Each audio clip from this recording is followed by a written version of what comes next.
everyone, welcome to Edge Time. As promised in my review of the Cold Steel Airlight, I'm now doing a detailed disassembly of the Airlight here.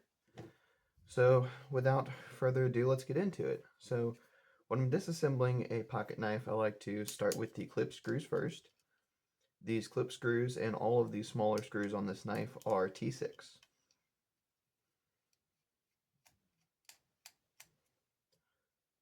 So when you begin to take this knife apart, you will notice that the clip screws are a little bit longer than the rest of the body screws.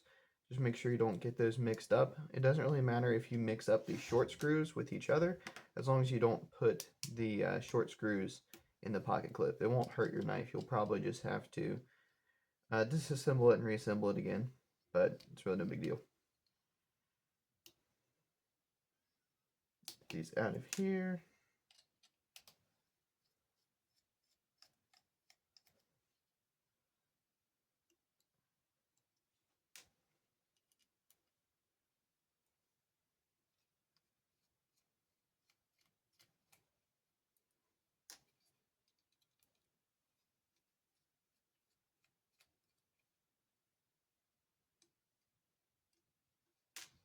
Alright, now moving on to the pivot screw. This is a T10 screw. And once we've got this out, then we should be able to just pop this scale away. And there's the knife. So this knife is extremely simple, very easy to disassemble. You'll notice that this knife has both Teflon and bronze washers. I actually have mine on here wrong right now. I'm going to fix that here in a second. But this knife does have both Teflon and bronze. So we're going to go ahead and take this thing apart. We'll take out the stop pin here for the blade. Actually, we'll start to unfold the blade a little bit first. There we go. And pop the blade out of there. There we go. So there is our pivot pin. Just fell out for us there. Got our Teflon washers here and our bronze washers as well. Alright, now we can do the stop pin here. We'll take out the lock pin and take out the lock bar, its pivot, and there we go. So most of this just fell apart for us here.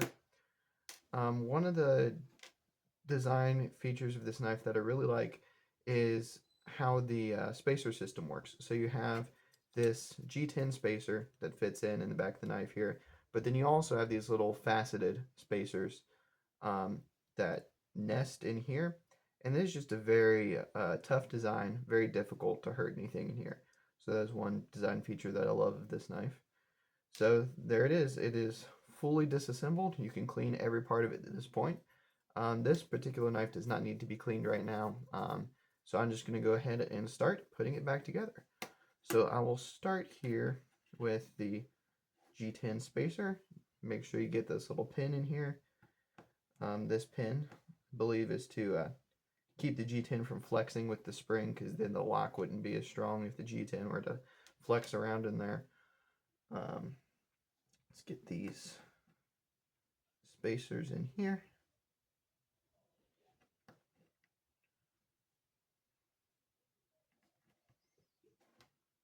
Go ahead and get the spring on there.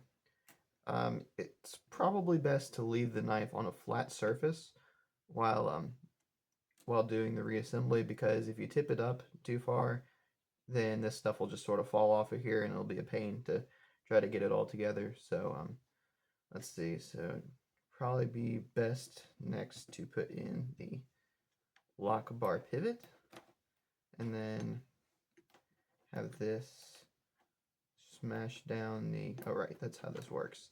So just have this, put it on here like this to where the spring is under it, and then you can pull it down here carefully and put in your lock pin there. Alright, make sure that's all together there. Yeah, that's not going anywhere. Alright, and then I think at this point, you'll go ahead and put that stop pin back in. The stop pin is part of what makes Cold Steel's triad lock so tough. It just adds another piece of steel to it and makes the whole thing tougher. Let's get our pivot pin here. Come on, they get in there. All right. Stay in there. All right. So the way that these washers were when I first disassembled the knife was the bronze is against the G10 and the nylon is against the blade. So I assume that is the way it is supposed to be. It says the way it was when I first took this thing apart. Alright, so then to get the blade on there, just pull. That's going to happen from time to time, so you just got to stick your finger under there so that doesn't happen. My fault.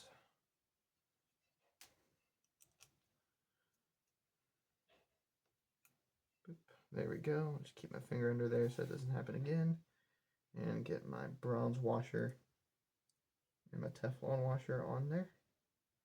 Alright, so now I am holding that stop pin in place.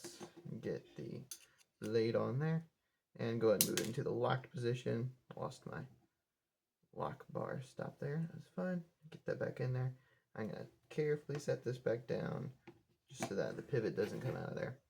Alright, now once again the nylon goes against the blade. Brass, or Teflon, not nylon. Sometimes they do use nylon, but this is Teflon. Alright, and then this G10 scale goes on here. Now one thing that you'll probably have to do when you're reassembling here, this stop pin doesn't always want to come through the G10 scale. It helps to just go ahead and fold the blade a little bit, then it should, yeah, pop in there like it should. Just going to go and fold the blade all the way. Shouldn't have anything weird in there. It's just, it's not going to be tight because there's no screws in it, but alright. Go ahead and get this pivot screw tightened down. I'm just going to go ahead and tighten it down most of the way. I will have to adjust it once I have this thing the rest of the way assembled, but having the pivot screw in there just really helps to hold the knife together while you're getting the rest of the screws in. So let's go in reverse of the way I disassembled it. So these two guys right here, I'm just going to get them, I'm not going to get them super tight right now. I just want to get all the screws nested, then I'll go around, tighten them down. These screws have the factory Loctite on them. I usually don't use Loctite on my knives. If I were far away from my screwdrivers, from my nice precision screwdrivers at any point, if I knew I was going to be unable to disassemble my knife for a long period of time, I probably would use Loctite. But as it is, I disassemble my knives frequently enough that I don't need Loctite. It's never been a problem. I've never had screws really come loose on any of my knives. But yeah, if you knew that you were going to be, for example, serving a tour in a foreign country, something like that, you might want to use.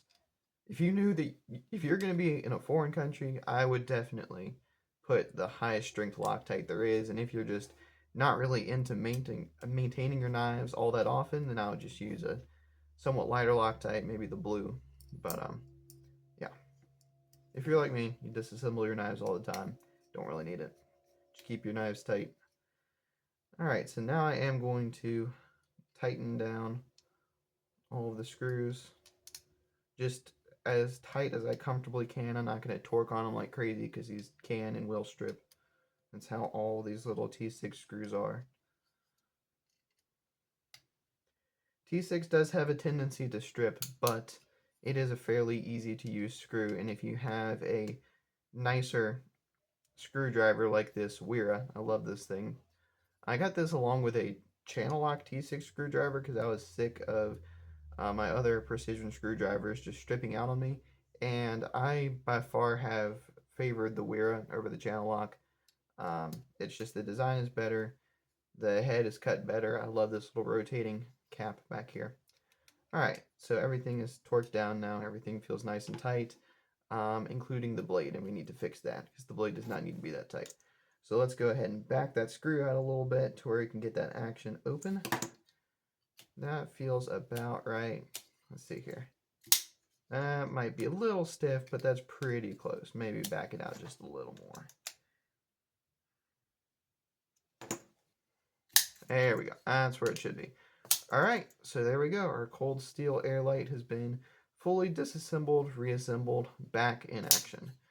So if you'd like to see more videos like this, then you can like and subscribe. I will be coming out with another knife review within a week, Lord willing. And with that, I will see you in the next one.